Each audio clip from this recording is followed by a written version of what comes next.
County and Tennessee. Tonight is a very special episode. We are going to have Kip Summers here from Arrington Vineyards, and of course Chris Sawyer, our sommelier extraordinaire, is joining us again tonight. So we're going to be tasting some very unique blends, some really fun wines you might already know or recognize, and we're going to be talking about visiting Tennessee wine country. So here we go. Hi guys, welcome for I can't even talk tonight. Welcome here, wherever we are. It's Monday, feels like a Friday, and we just want to start talking about these amazing wines. So Kip, welcome. Yes. I'm so glad you can make it here tonight. It was a long flight, I know. You're so welcome. Virtual flight, yeah. The virtual flight. Yeah. And so you are the winemaker and one of the co-owners of Arrington Vineyards. That's right, yeah. Actually, kind of go by the title president and master vintner now, just because my assistant winemaker Chase has moved into the full-time winemaking position. Oh, but, congratulations! Yeah. Besides, the president's so much more stately. Yeah, exactly. I the business end of things, but he does most of the day-to-day stuff. But we still work together very closely on the house style, kind of our goals to what we're achieving wine-wise. But one of three founders.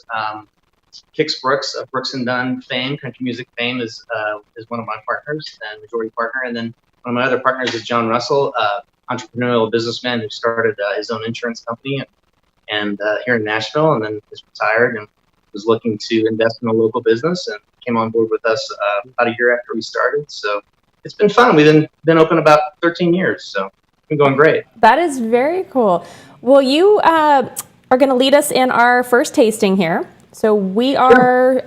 Before we go any further, Kip, real quick, let everyone know where you are in relation to Nashville, because when they think Tennessee, first thing they probably are thinking about is Nashville. So where are you in relationship to Nashville?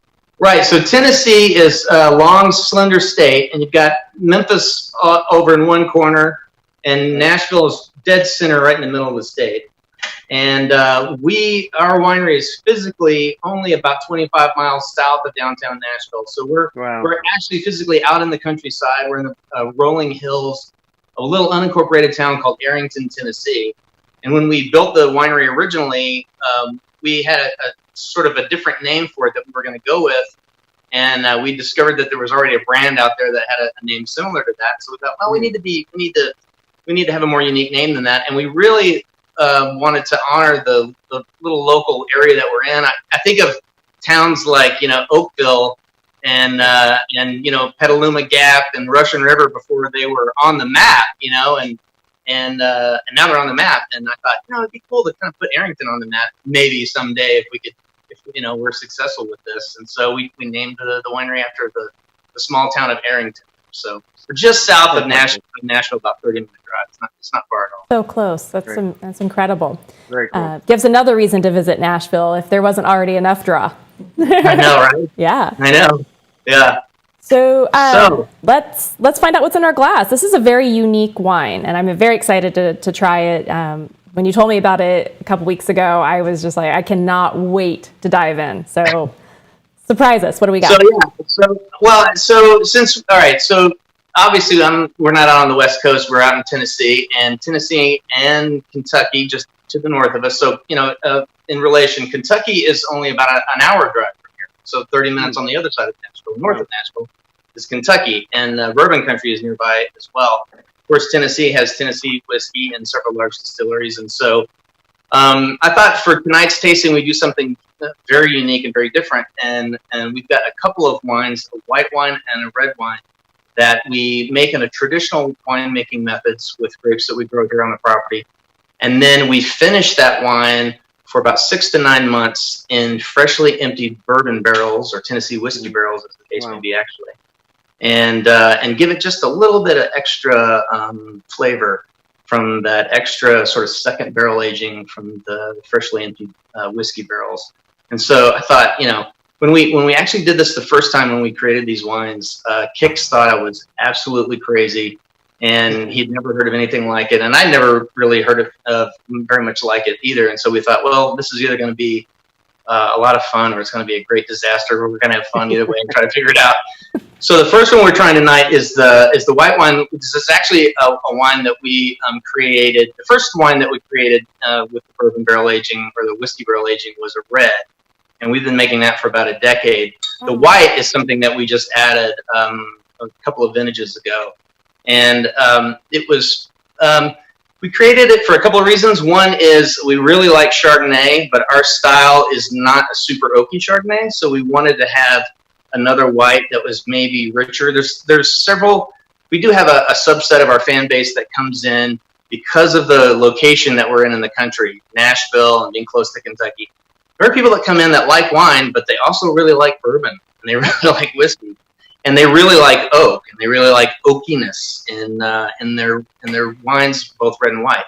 So we thought, all right, well, let's try it with a white wine and see how it goes. And you know, we weren't trying to oak bomb the wine as much as we were just trying to give it a little extra layer of flavor. And so this particular white is made mostly out of a grape called Vidal Blanc that we grow here in our own vineyards. And then it has a couple other grapes in it, one called Chardonnay, which is a hybrid of the Chardonnay grape, and a grape called Traminette, which is another hybrid grape of the grape named Gewürztraminer. So the hybrids that we're growing and cropping they're much more suited to our humid climate here in Tennessee than their original parent grapes of Chardonnay and Gewürztraminer. But they offer very similar fruit and better chemistry for us in this part of the world. And so we wanted to create a really nice, fruity, complex base, almost maybe something kind of like a Rhone white meets Pinot Grigio, something kind of not too acidic, but something just with a lot of really nice forward fruit, maybe like pineapple or something like that. And then age it in oak. We didn't ferment it in oak, but just aged it in some oak to just give it a lot of nice structure, and some vanilla oak and toasted, coconut characteristics. And then we finished it off for about 6 months in freshly emptied whiskey barrels. And that was that whole process was experimental for us. I mean, we basically we tasted it every month to see how it was coming along. And by the time we got to about the 5th month, it was really having an effect on the wine. And so we pulled it out at 6 months. And yeah, I think when we first pulled it out, it had much more of a whiskey taste. Now it's more restrained. It's more integrated into the wine, and it has more of a kind of it reminds us sort of a Malibu rum, kind of a coconutty, very tropical kind of thing. But what I would say about it too is that it's not anything like, it sounds like it's going to be whiskey-esque, and it's not at all. I mean, it has so much fruit in there. I mean, the first thing I smelled when I opened it was white peaches. I thought you picked some and just smashed them and put them in this bottle, because I mean, those white peaches are so there. And then it becomes very tropical. And, I think that Vidal is one of those ones that's very underrated. The other grapes that you're talking about, too, I mean, the Traminer and all those kinds of things are so interesting. For me, as a wine judge, who judges San Francisco Chronicle competition, the East meets West, some of these ones where it's not just about California and Oregon and Washington, everyone, it's about the nation. And getting the chance to taste these varieties through the years has been a real joy for me. And I feel like this blend, you rarely see it where they're blended together. And I love it. I'm really enjoying this, and I like the spiciness, and I like those little nuances. It does have a nice little, a bit of nice acidity on the back end. Everything's going good for me here. I'm loving this wine. It's awesome. It's really bright. It's just perfect. I mean, it's 70 degrees, up in Seattle. It's been this way for the last couple days. And, this is a great, sit on the patio and soak up the sun wine. It's so easy drinking, has a lot of character. And I learned the term porch pounder last year. When I was porch pounder. Yeah. I think that's a good one. Yeah. That's one of my favorite patio terms. Pounder here. We usually call it patio pounder in California, but it's the same thing. Porch pounder. Dialect thing. Yeah. No, it's in terms of the blend and stuff, I was always as a new person to wine. I didn't really get into wine until I was already into music and already in my 20s, wasn't really raised around it. Originally from Texas. I mean, I was raised around, beer and Mexican food. I mean, and margaritas, wine wasn't a thing. But became extremely fascinated with it. And early on, actually became very fascinated with the idea of Rhone wines, and that there were so many approved varieties that you could throw into a bottle, and the idea of blends. I really was fascinated by the idea of champagne not just being made out of just Chardonnay, but Pinot Meunier and Noir, and just the blend of things, sort of like the ingredients that a chef can use to make a complex dish. And I think obviously California has done an amazing job of elevating the single varietal to amazing cult status with amazing cabs and Chardonnays and Pinot Noirs. But I was always fascinated with the idea of blending different things together. One, for consistency, but two, just for complexity. Absolutely. Yeah, I think that's a great thing. I mean, I love Virginia and what they do with Viognier. And remember, we were saying V and yay! And if you can say it, you can drink it. But it's really one of those things that sometimes that's hard for people. But I feel like what we've done here in California is kind of really going back to some of the styles of the old world, where we are doing more blends than ever before, and especially white blends. And I think this matches up perfectly with so many of the Vermentino style ones here, and all these kinds of Pinot Gris, more Pinot Gris than Pinot Grigio, same grape but style. But I really feel like this is a really good one. It's not just a porch pounder, but give me some fish tacos. Give me some really good salad with a tangy dressing. Give me some peach nectar. Killer queso. On anything. I'm ready. Be really good. Yeah. Sorry. That was one of the things when we were crafting this wine. I really had in my mind too some of those amazing. I won't name the brand, but I had like an amazing Napa Viognier that tasted like peaches and cream. Oh wow! It was just awesome with with how they layered the oak and the Viognier fruit, and just remember having an amazing Sauvignon Blanc from Sonoma County. That was just it had so many different things going on, guava, and it was tropical, and it wasn't just like a New Zealand style, and it wasn't just a California style. It had its own thing.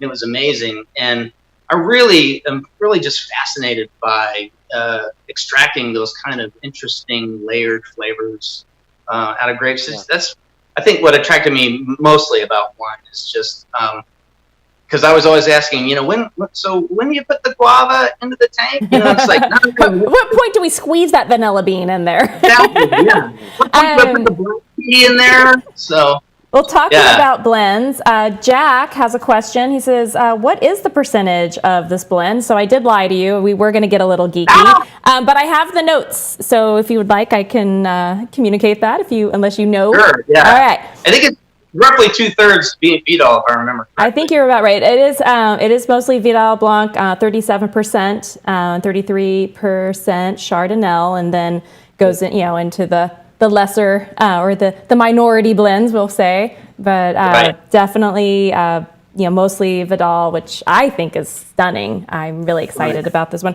Like I said, it has so much character and fun. I mean, this is just a fun wine, and the pairings you can come up with this, and then the notes you're getting off of it. I get almost like a coconut caramel coming out of this. It's really fun. And the other thing I really like that I enjoy about wine too, with the complexity of it, is I like how different wines can change depending on your setting, the food, day or night, outside, inside, all those kinds of things. And so this is one of those wines that when we were discovering it and aging it in the whiskey barrels, like Chris was saying, we weren't going for whiskey, we weren't going for bourbon, we were just going for complexity.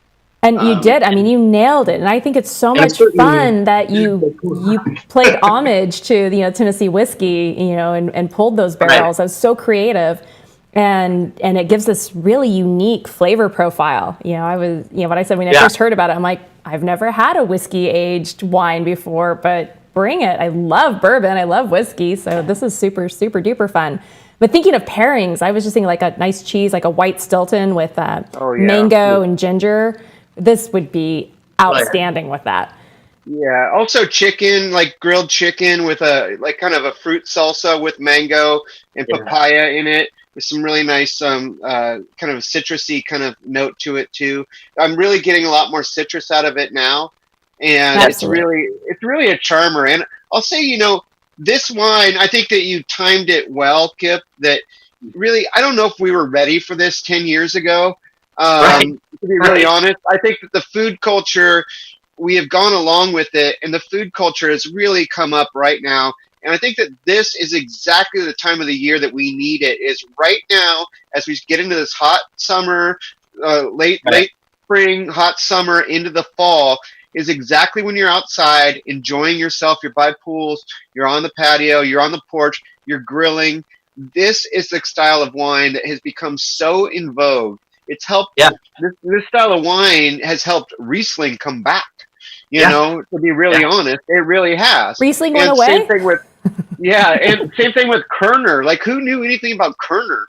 This German grape variety. But because these aromatic wines are back in vogue, now we know about Kerner too.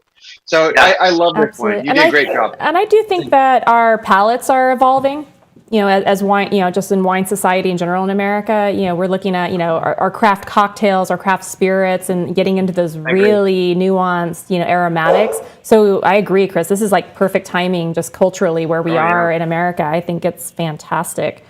And, I think when gas stations started selling sushi, we realized we'd reached a critical turning point in our culture, I think. I think you're very right about that. Wow. So, good point. Tell us a little bit about Arrington Vineyards as a property, the destination. I am dying to come out and see you, and I can just envision this on your back patio or your barn. The photos are stunning. Where would you most enjoy this wine on property? Probably on our front deck. So we've got kind of a large tasting room that sort of looks like from a distance, it looks like a ski lodge, but we didn't design it to look like a ski lodge as much as we just wanted it to have a big porch that people could sit out on and overlooks the vineyards and the valley below. And when we selected the property originally, when we were looking around, I was just mostly looking for vineyard land. I was looking for a certain topography, a certain soil type, which we found in this location. And we wanted northern slope to kind of tilt away from the sun and get a little bit cooler climate in the summer.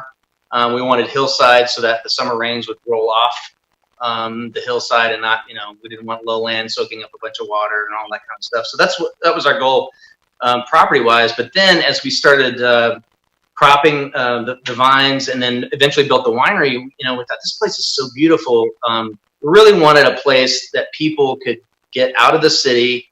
And my first experience in Napa and Sonoma wine country was a long time ago when the Carneros area wasn't that widely planted. And I remember driving in from the Oakland airport on a tour bus and just sort of looking out and then watching the towns roll by, and then driving up through American Canyon and up into that part of the world and not seeing any vines and playing a concert there, and after the concert going, it seems like I've seen the word Napa and Sonoma like on like wine bottles. Are there like wineries around here? And people just looking at me incredulously.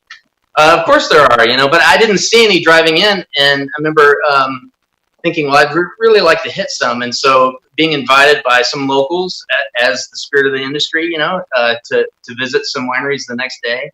And I just remember being completely enamored and fascinated by just the beauty of the rows of grapes, the smells from crush going on at the wineries we visited. And I thought, if I ever did this, I would want to share this experience with someone.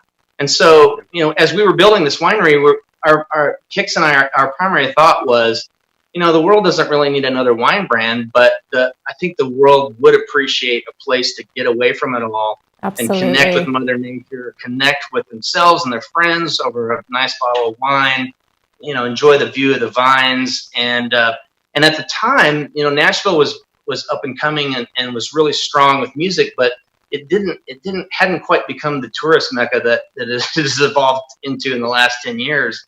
And so, when we started the winery, we were kind of way out on the outskirts of town, and now Nashville has kind of grown towards us, and we're a lot closer in some ways. But we've actually become a place where people can come out and have that sort of miniature wine country experience. And over time, it's interesting what's happened. I mean, Nissan North America moved their headquarters from the LA area out to about 12 miles from us. Oh, wow. Down the road here. So all those Californians moved out, and when they discovered us, they were out here every weekend. They're like, with their hey, friends. we're home. Yeah, well, they missed Santa Barbara, they missed Temecula, they missed all of that, and so it was a place for them to connect with, with something that reminded them of wine country, and it was wine country. Oh, wonderful. So that's what we've been enjoying to be able to provide to Nashville, is something that's, I mean, obviously we've had the honky tonk and whiskey culture here forever in Tennessee, but we wanted to also bring, the spirit of the vine and that whole idea of the good life, and sharing, connecting with people. Well, Jack says I do want to say one thing. I think your governor follows your lead, because next month, let me say this now, next month, Governor Bill Lee has declared it Tennessee Grape and Wine Appreciation Month. Oh, well. There we go. Wow. Boom. Cheers. Cheers to that. Wow. That's fantastic. We get a big toast on that. Clink, clink, clink, clink, clink. Jack says that Arrington's going to be his first destination when he comes out to visit, so he's very excited about that. Awesome. And Katie is saying she loves the antebellum white with banana pudding topped with homemade marshmallow topping. That sounds insane, Katie. I'm coming over to your house because that's going to be amazing. Ooh. Fantastic. Yeah. Let's switch over to the antebellum red. I think we're at a good point for that, and you can definitely talk us through this. But let's talk a little bit about your growing season, because we did touch on the climate, and it's obviously not California, and you got the humidity. Right. What's your growing season like? Our growing season, in terms of timing, is similar to California's in the sense of, well, maybe Northern California, in the sense that we have typically have bud break late March, early April, and then bite our fingernails for a couple of weeks while we avoid a couple of frosty nights here and there. Oh, no. And then we generally have flowering around late May, early June, and then we're harvesting usually in late September, early October. Well, whites usually early September, reds early October. Wow. And for us, it works out well in our particular part of the world, because we do have a very humid, very rainy, very, very almost tropical like summer here. Tennessee is uniquely situated in the sense that it's 8 hours south of the Canadian border in terms of driving. It's also 8 hours north of the Gulf of Mexico. So depending on which direction the wind is blowing, it can be really cold or really tropical here. And so obviously in the summer, we're getting a lot of south wind and we're getting a lot of tropical moisture.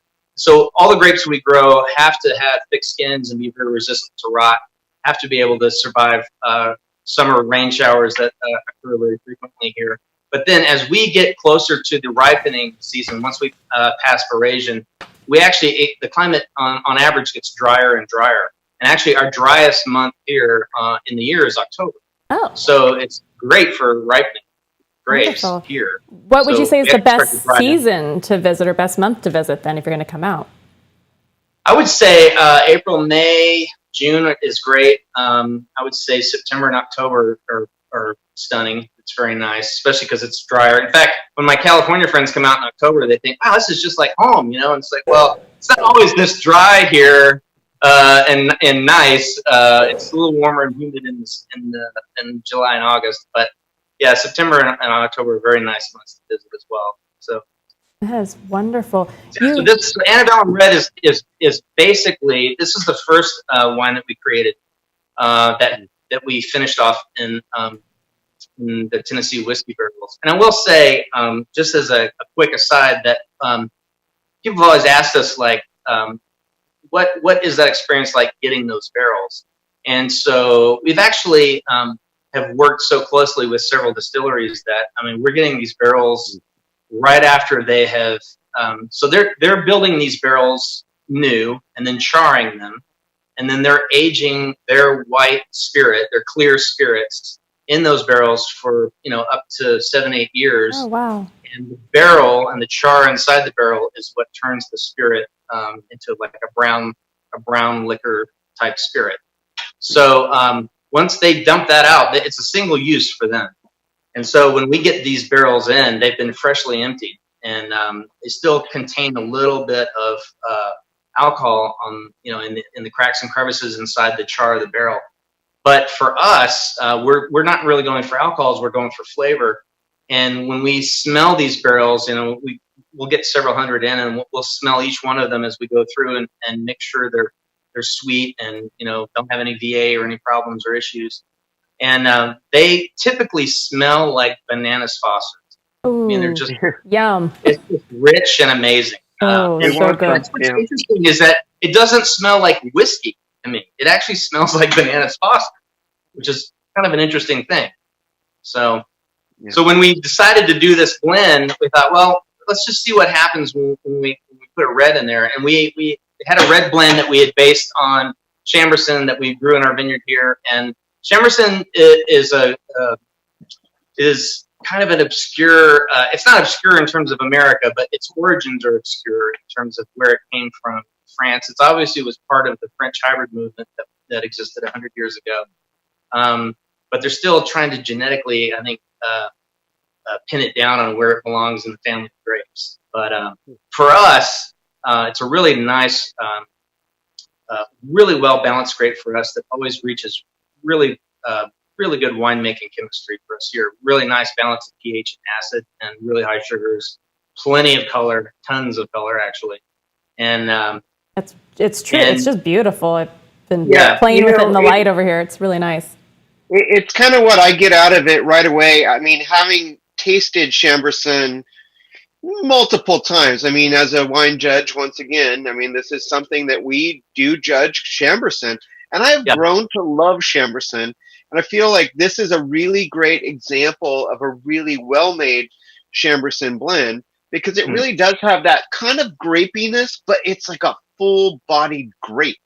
It's not like like Concord grape or anything like that. It's like a full grape that you bit into and you're like, oh wow, I like that grape. You know, it's not this big juicy just whatever kind of grape. But you really nailed it here, and I really like that. And you've also got some Norton in here, do you not? Yeah, we do. And both those grapes, both Chambourcin and Norton, tend towards rusticity. And what I mean by that is more of almost like an Italian kind of a range of flavors. Maybe not the as refined and focused like laser pure flavors that you sometimes get out of like California Zen or maybe Petit Syrah or something, or specific cabs. This one has more of that sort of general, sort of old country, middle of Italy kind of vibe. This has got such a nostalgic aromatic to it. I mean, honestly, I get the leathers. It feels like being in an old tack room where you are going to get maybe a little whiskey smell in there if you got the right tack room. But that's what I'm getting, and I love it. I mean, like growing up, that was like my favorite thing. I'd be in the saddle room, polishing up saddles, and I love being in the barn. Also, why I love wineries is that musky you smell. say that because Kix is a real big fan of that flavor component, especially as it relates to Bordeaux. So he loves sort of that little bit of that Brettanomyces kind of leathery quality that you get in some of the better Bordeaux's.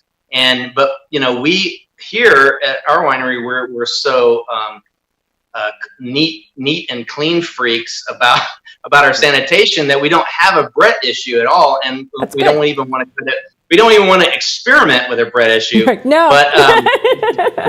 But what we found though that when we did this whiskey barrel experiment, that it did add some of those qualities to it that we were not expecting at all, and it didn't come from Brett. It just came from the very nature of the whiskey some of barrel. those interesting flavors that were already in that barrel. Yeah.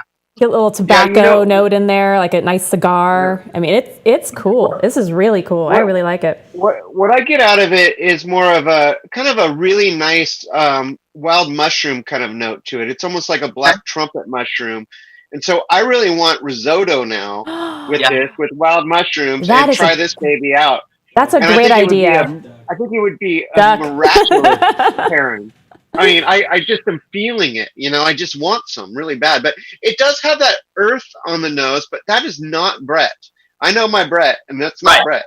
It's earth, and I like that kind of tone to it. It really gives me, that makes it seem real. It's not you didn't go overbear it, and it's not too much winemaker's touch. It's really got the nature of the grapes, which is rusticity. Right, and Chambourcin itself is actually very low in tannin. So we blend in some Cabernet into it just to kind of beef up the tannin a little bit, and also use a lot of newer barrels just to try to kind of hit it, because over time Chambourcin just naturally really drops out tannins, and some of its color pigmentation when it's really young, it's very densely purple, almost like a young Petit Syrah. But then over time, some of those color molecules drop out and bind. There's a lot of protein in it, binds to a lot of tannin, and so we're adding a lot of tannin on the front end, knowing that a lot of it's going to bind up over time and drop out. And so Chambourcin just naturally has a very a smoothness to it, and I think it's taken winemakers a while to figure out that you can't. Chambourcin has a little bit of its own requirements. That's also one of the reasons we add Norton to it, because Norton not only has that rusticity, but it's got loads of tannin. Norton's more like Tannat or something like that, with just loaded with all kinds of crazy tannins. So we add that to it just to kind of give it a little structure. This is fantastic. Amazing. And the food pairings with this would be so much fun. I definitely see barbecue and Tex-Mex and the risotto. I think that's a great idea. And if I'm up to it, I'll actually make a batch of mushroom risotto tonight, since I hadn't figured out dinner yet. I think some lamb sliders too just would be great. Duck carnitas. Oh yes. Oh, yeah. It's one of those wines too. When you pair it with all the things you're talking about, it really brings out the red fruit a lot stronger. Absolutely. When you're pairing it with those things. And great. Katie Jones is saying that this is great with a chicken sausage topped with smoked apple barbecue. Okay, I'm going to Katie's house. Wherever you are, Katie, I am coming to you. You are just coming up with one pairing after another. You sound like a. I could also quite the place see I can hang out. An apple smoked bacon BLT. Ooh, when we get into the when we get into the heirloom tomato season, though, let's give it heirloom tomatoes, not typical tomatoes, and then we'll talk. August and September. We'll have the BLT off. I love it. So you guys have live music every weekend. That's something that's really special about your property. Is that right? We do. So, it's one of the things that when we started this place and opened it up to the public, that we really wanted to promote, not only because both Kix and I were both in music. Obviously, he had a wildly successful career in country music.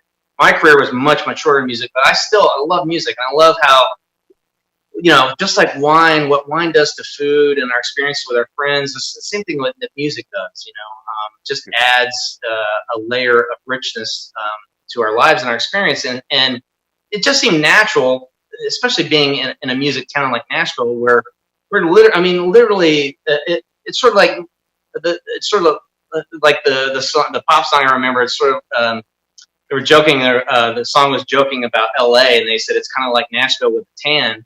And they talk about how when you go to LA, every waiter and waitress is the next famous movie star. They're just working it out until they get the big break. And in Nashville, every waiter and waitress and every bartender here is the next country star, and it's true. I mean, a lot of these folks come to town, and this town is literally dripping with talent. And so we thought, man, we have access to this amazing talent. We gotta have jazz bands out here, bluegrass bands, Americana bands, whatever, play every weekend. And so that's what we've done. We've got and there's no cover charge, there's no fee or whatever. We just pay some bands to set up and play, and it becomes like a real nice sort of background accompaniment to a nice afternoon on Saturdays and Sundays. And so we have jazz at our tasting room every weekend from April to November. Although this April, because of the pandemic, we have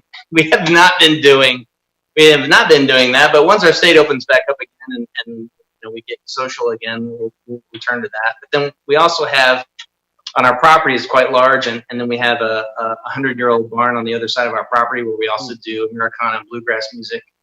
And so there's a totally different experience. So if people want that kind of an experience, the jazz experience is more like a kind of an urban, fun, chill, date night kind of thing. But the Americana bluegrass experience over in the barn is more like a Nashville experience with a lot of really cool old tunes and just some great musicians. I mean, I cannot wait to get out there. I am feeling a late summer. Sarah, Jonathan, and I are coming. We are. It's going to be. We're going to do it. The Chris and Sarah show goes on tour.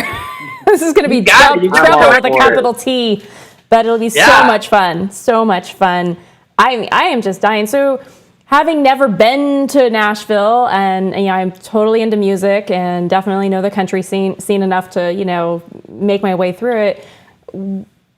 Where would you suggest that one goes? Are there any like must-see attractions, places to eat, killer barbecue? Like, give me the virtual tour. It's been interesting, kind of like what Chris was talking about, how our nation's palate has really matured over the last couple of decades.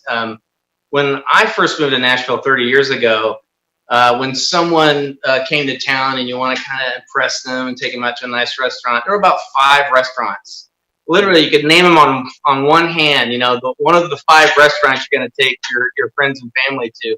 Now in Nashville, it's almost an embarrassment of riches. There's so many great restaurants. That's fantastic. And I really hope that as the pandemic winds down, that a lot of these great restaurants are able to come back online, because there were fabulous ones. There's everything from an amazing Japanese restaurant called Green Pheasant downtown to just amazing barbecue, Martin's Barbecue, that started right here in Nolensville, just up the road from us. In fact, Pat Martin has been out here numerous times, and we'd sell him barrels, and we'd come out and eat his barbecue. And now he's got this amazing set of barbecue restaurant honky tonks in downtown Nashville. It's this giant. He has this giant downtown location that's amazing. He had like 3 bands playing at once. And, how fun! Yeah, it's awesome. He's got all these different pits going, all these different meats, and it's a barbecue aroma. It's amazing. We need to go, Sarah. We do. We really do. I genuinely feel this coming on. We'll have to like rally a crew, and we will go lead people on tours all over America and different wine countries, because I am all about the travel. I think it'd be so much fun. There's so many great restaurants here in Nashville now, and it's not just southern stuff. It's literally every kind of amazing cuisine, because so many people have been coming here. And I think it was about 5 or 6 years ago, Nashville opened up. Opened up the town. They opened up a brand new, very large convention center, and they've been attracting groups from all over the country, all over the world. And so I think with all the infusion of tourists and business groups coming in town, it's been able to support all of this wealth of restaurants.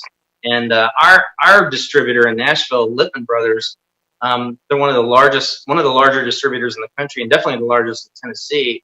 And they've got a wonderful catalog. And there's a restaurant over by Belmont University that just does like tapas, and they've got all these amazing Spanish wines that you've never heard of on this menu.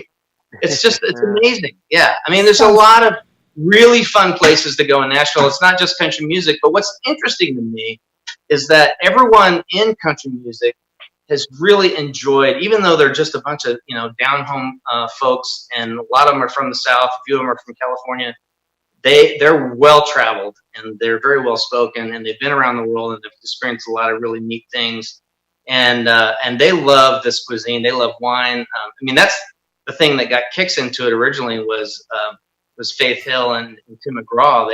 They were part of the whole wine scene and got Kicks into it. And here's a guy who really enjoyed bourbon and tequila, and suddenly he's discovering what Bordeaux and California Cabs and Washington Reds and come to find out he has I don't know if you've ever heard of Boudreaux Cellars up in Washington, up near Leavenworth. Yeah, absolutely. It's a guy he went to college with, an old college buddy who started this. It's so small. It's really incredible. And, and the wine world, and wine just unites people in so many different ways. And, you know, from music, and, you know, we had Chili Davis last week, you know, baseball, and, you know, just so many great people. And, you know, wine is, you know, as one of my dear friends says, it's just the great uniter of people. And it is so much fun. It inspires so many great conversations and, you know, dreams, and, you know, so much. It's so much fun, and I really can't wait. But you touched on Washington wines, so I think that's a great time to move on into our third wine. Speaking of something big to talk about, let's go here. So, Jack, you know, you're saying you're a meat and red wine guy. This is your definite steak night big dog right here. Yeah. This is it. This is it. Yeah. So this is our reserve cab, and it's named KB 1117, and it has this really interesting moniker because so these grapes come from Red Mountain. Originally, when we first started making the reserve cabs, we were getting them from the North Coast area, so Sonoma and Sonoma Mountain and Howell Mountain and different places in Northern California. And over time, it kept going more further and further north until finally it was Red Mountain fruit. And it's pretty much been Red Mountain fruit for the last 4 vintages. But so the first year we bottled this wine, made this wine and bottled this wine, I said to Kix, you know, do you want to call this? What do you want to call this? Kix's Reserve? You want to call this Reserve Cab? How do you want to differentiate this? Because obviously we spent a little bit more time and attention on this wine, new French oak barrels, all those kinds of goodies in that, and so. He said, well, I don't know, you know, how about my initials, KB, and then, you know, this was the first bottling, #1, and then it was the 2005 vintage. So the first one we did was KB 105, and then as the vintages went on, the moniker changed. And so right now we're in the 11th vintage of this reserve, and it's the 2000, it's kind of confusing, the 11th bottling, and it's the 2017 vintage. Oh, and that's so, very creative. These grapes are all from Red Mountain. It's delicious. And Washington has been taking the cab scene by storm lately. I mean, they are just killing it. And it's so fun to watch, you know, the amount of competitions they're winning, and just, you know, they're not messing around. So, you know, definitely you want to keep your eyes on any Red Mountain fruit. And they're not. You know, as the world is warmed, and it doesn't either really even matter where you fall on the whole global warming issue. The truth is definitely, at least the grape growing parts of the world have warmed, and so as it's gotten warmer in your part of the world, places like Red Mountain and Walla Walla and all that have really come on strong with their reds. Oh, absolutely. Most definitely, but also the Bordeaux varietals, and even Sangiovese and some of the Italian varietals are starting to come on strong there as well. Oh, there's some definitely unique wines, and Washington Syrahs are at the top of my list. But some of these cabs are just... They're beautiful, and they stand up to any Napa Valley cab, or at least most of them. And so it's going to be really interesting to watch, you know, just the whole wine industry as a whole. But, you know, as I've always said, there's always really great wines from just about every region, which is, again, taking it back to Tennessee, so exciting. You know, here you're, you know, introducing us to these different grapes and varietals that, you know, okay, Chris aside, you know, not all of us know about. So it's really fun to explore and kind of tour, you know, wine country right here from our living rooms or kitchens, as it may be. And we do have a little bit more feedback. Mila Patton is saying that Sean Brock is supposed to be opening up a couple new restaurants in Nashville this year. So fingers crossed, and excited to check those out. And good deal. Yeah, that'd be great. Are there any like absolute must visit Nashville photo ops or attractions that you could recommend? Oh, wow. I mean, there's so many. I don't know if you saw it, but so Nashville was the unfortunate victim of a brief tornado episode in early March, right before the whole pandemic broke out. Yeah, you guys aren't catching a break this year. Oh, I know. It's been rough. It's been rough, I'll tell you. But there was an iconic picture of, so there's several murals around town, East Nashville, downtown, different districts of downtown Nashville. And there was a building that was partially collapsed, but the mural wall was still intact, and it said, "I believe in Nashville." Oh, wow. And had a very distinct painting on it. And there's several different areas in town where there's these interesting photo op opportunities, where there's these giant angel wings, and there's there's Nashville, USA, Music City, USA. These big sort of murals, that artistic murals that have been painted. Of course, there's always the Ryman Auditorium, which is obviously known as the as the Cathedral of Country Music and the Church of Country Music, the home church, and it's a very old, very elegant building that's been lovingly restored and still hosts a lot of concerts. I've seen a lot of great concerts there. The last time I saw Cash before he passed, and wow, before he passed, and, it's a great venue. It's an amazing venue. Wow. What artist are you just dying to see? Like, you haven't, but you just gotta. What? Say that again? So which artist are you just dying to see that you haven't yet, but it's on your list? Ooh, wow. That's a good question. I'm a lot older now, so I'm more sentimental, and I want to see some of the artists that I saw when I was younger. I remember seeing John Prine, God rest his soul. John Prine, and I saw him in concert about 20 years ago.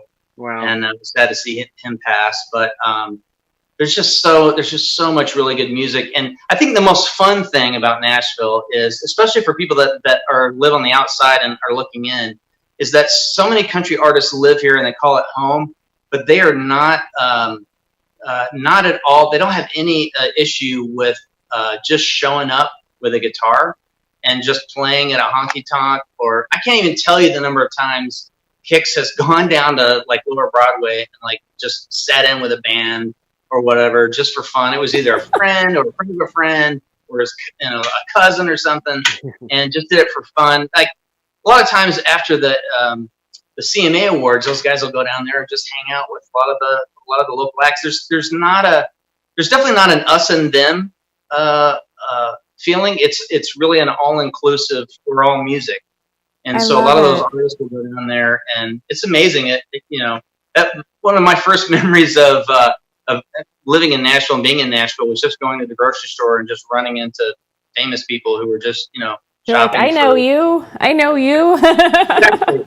Exactly. Loretta Lynn. What the heck, Yeah, but it's interesting. Nashville also has always had a very nice respect for the normalcy of that, and so there's no paparazzi here. There's no people chasing after people wanting autographs or anything. It's not strange. It's almost like a normal life kind of feel. That is really amazing. I love that. And I think it makes it more comfortable for everybody, because then the artists are just comfortable hanging out. They're going to just be more true to themselves, and like you're saying, they just show up and just play, and because they love it. Right. There's no Right. And I think that's such an authentic experience. You just cannot recreate that anywhere. So how special! Right. That's true. So special. Incredible. Yeah, I think it must be Nashville's sort of southern sort of a southern genteel mentality. Is like, don't bother them. They're real people too. So everyone just sort of chill out and relax. Don't disturb them. They're in their natural habitat. Exactly. Do not pet the artists. Exactly. Yeah, Kip, it's also why I just kind of want you to spin around and play that piano behind you, even though it's not a piano and it looks like a piano. It's brilliant, Now, have you ever just walked into a place and just shown them the bottle and they said, "Oh, that's Kix versus Kip"? Has that ever happened? Oh yeah. Well, especially the KB Reserve. Oh yeah. Yeah. Well, it's actually interesting too, because the company that actually, so on this particular bottle, it's fired into the bottle, and it's the artwork, and it's done for us by Bergen out there in American Canyon. And I remember one year we were working on the artwork remotely, and I was calling them on the phone, and they said, we're having a little bit of issue with this cowboy artwork that you have on the bottle here. This is actually a silhouette of Kix from his solo album. Yeah, I recognized it. Yeah, and so they were having an issue with part of the edge of it, and they said, we have other cowboy clip art we can use. You're like, yeah, no. No, you don't understand. You don't understand. this is an actual person right here. So. This is really, this is based on real life, people. Yeah. Oh, too funny. We're paying you how much? Yeah, exactly. I do want to mention to our viewers that we are doing a little trivia question tonight, and there are some Napa Valley passports up for grabs to whoever gets the correct answer. And tonight's question was, if you were listening, what... Am I disqualified? Yeah. I think I can hook you up. I think we got this. But if you were listening earlier, what musical instrument did Kip play prior to becoming a winemaker?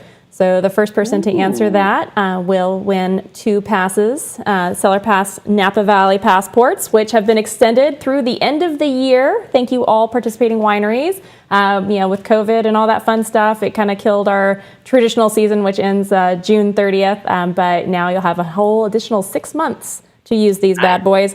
Over $1,500 worth of wine tastings inside each passport. So definitely worth it. Awesome. And it does actually look like Jack chimed in first. And Jack, if you can be a little bit more specific, but you're very, very, very close, and we will go with it otherwise. And everyone's chiming in, piano. And I was like, it's close. Keyboard. So Jack, you did chime in first, so congratulations. Please send us an email. You can send it to info@CellarPass.com, and that'll get to us so we can get your information and get these out to you. And of course, our friends at Arrington, if you need passports at all, you just let us know and we will hook you up. And definitely a fun way to go about it. Visiting wine country is what we're all about. So and to put it in, a wine country so close to Nashville. I mean, I'm just going nuts. I'm like, I can't wait to check out the hotels, and I'm definitely coming out as soon as we can all flap our wings again. And Alaska Airlines, if you're listening, feel free to. Seattle? Direct flight from Seattle, and there's a direct flight from Oakland, so there's no excuse for you guys. No. All right, Chris. I mean, we're getting we're there. We're getting squeezed here. That is for sure. Alaska Airlines, if you're listening, sponsorship to put Chris and I on parade to wine countries all over the United States. Warmly welcomed, and we'll take our wine checks with us. What are like some of the top hotels? Like, are there like any like must see properties? Yeah. There's I just can't believe you asked me this. I had it on the tip of my tongue. There's a wonderful museum hotel. Oh. I can't think of the name. I'll have to look it up. All right. Yeah, I was in some of my quick research. Well, obviously, if you're coming to town, you want to stay right downtown and have a really nice place to stay. It's Omni Hotel. Okay. Of course, Omni hotels are around in a lot of different major cities. Well known, yes. Omni was one of the first big sort of serious hotels that were not from Nashville. One of the first big outside investments in Nashville. They built a wonderful complex that actually merges into the backside of the Country Music Hall of Fame. Oh, how wonderful! So you're right front and center. Yeah, and so we're one of the house wines there.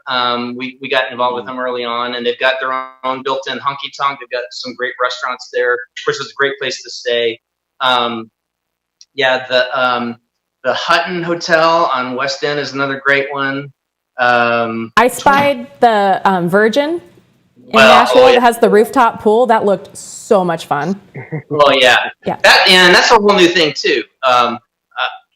I can remember. So there's actually about 13 hotels being built right now in downtown Nashville, and so they're turning them out just literally as fast as they can. But there's some amazing rooftop bars in downtown Nashville. I can send you a list later. Oh, please. I got a whole bunch of them that I can send you a list of. But the Gulch is a really nice area that's near. It's in downtown, but it's kind of a lower. Geographically, it's a little bit lower in elevation, and there's the M Group has got a lot of really nice restaurants down there. It's got 4 or 5 restaurants, a great steak place, a great tequileria. Yeah, wonderful. I don't even know if that's a word, but I'm going with it. It's like a taqueria, but you get a bunch of tequila. It's awesome. Tequileria. On second It thought, really, I think I'll be amazing that it's been hard to keep up with. I think I'll have to walk to Tennessee at this point to get ready for this trip. We got plenty of Uber and Lyft here, so you'll be all right. Oh, it's going to be fun. Well, I just, before I dive into all this amazing food, I think I'll just walk a couple thousand miles. Yeah. Well, we are down to our last 5 minutes, so we're going to start wrapping it up. If there's any additional questions, please feel free to chime in, viewers. We'd love to hear from you. We love to do our show, and this is so exciting. I can't remember how much fun this is, or I can't remember when I've had so much fun, except for last Thursday maybe. But this is like the highlight of our week, doing our shows and meeting amazing winemakers and all of our friends all over wine country, all over the world. And in our world right now is the United States, so that's what we're doing. Yeah, absolutely. Where are we going? Oh, Thursday. This coming Thursday, we're going to have J Vineyards coming up. So a bunch of bubbles we're going to be playing with, and their Pinot Noirs. We're going to have their winemaker, and we're going to have Chef Frank Miller back, and that's going to be incredible. He's been working on recipes all week, so we're excited about that. So if you love wine and you love visiting wine country, tune into CellarPass TV, where you get to interact with us and drink great wines. You can order your wines in advance from any of our featured wineries. Check out CellarPass.com/TV. There we go, to see all the upcoming shows and plan your purchases. And remember, if you love wine country, right now we're all kind of shut down. We're everywhere, and the best way to support them is to order their wines. They will ship to you. They're really good at doing that. And then plan your trips not too far out. And we definitely going to be making our way out to Arrington. And I'm hoping to New York too. I haven't been out to New York wine country in a while, so we're definitely looking at some really great opportunities coming up. But it's one big family, and it's always fun to meet them all. We thank you so much for being here tonight, guys. Thank you, Kip. Thank you, Chris. Cheers to our viewers at home. And Arrington Vineyards. Arrington Vineyards. Good night. Cheers, everybody. Cheers. And then my panelists, my wonderful participants, let's hang on here so we can do our after